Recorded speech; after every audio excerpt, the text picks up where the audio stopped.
brigada ato ang gisugdan karon ang pag-apod-apod sa atong dala ng mga biscuits at hygiene kits. Alang ngadto sa mga apektado presidente nga gipinutan karon dinhi sa Davao City National High School Annex Building ni sa Davao.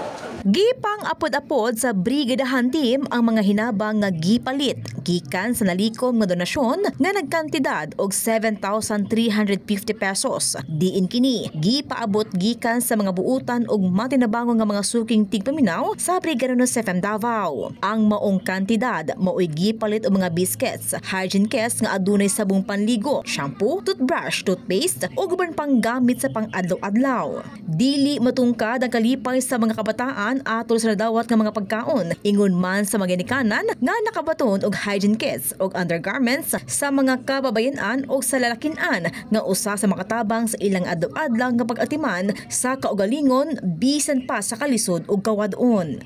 Magpasalamat tayo kuno kay bisan nga nasunugan ni na aga pa nagsuporta sa amo. Naghatag ng gamit. Tanan-tanan ang kailangan nahatag ninyo. Daghan tay salamat sa inyong tabang, labi na kay Sir June sa iyang gihatag ng mga personal hygiene. Daghan tay salamat. Ako kay ning tabang para sa amo ha. Nakaipos ko. Mo yun na yung importante jud, mo yun ako ginapangita. Salamat po kayo mga listeners sa brigada. Daghan salamat. Ginuna mo balo sa inyo. Ako yung kay mig pasalamat na sa among nadawat ma'am kay sukad sa pagkasunog atong Lunes. Wala dyan may brief ma'am.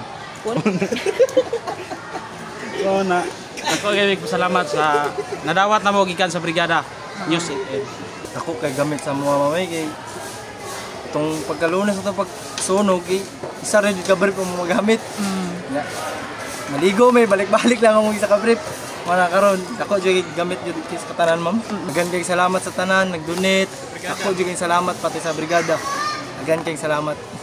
Nasairan nga mukabat sa 24 ka pamilya ang naapektuhan sa maong sunog sa Purok 7, Kawayanan Father Selga Street, Barangay 8-A ni Ciudad ni adtong Lunes, August 4, 2025. Kun asa, naog daw sa sunog ang 15 ka mga kabalayan nga ilang hinaguan, samtang unom ni ini ka mga renters, duha ka mga sharers ug usa ni ini ka caretaker. Apan luyo sa tanang kasakit, usa lang ang ilang hangyo, mao ang padayon nga suporta ug pag-ampo nga unta makabangon og balik o makasugod pag-usab.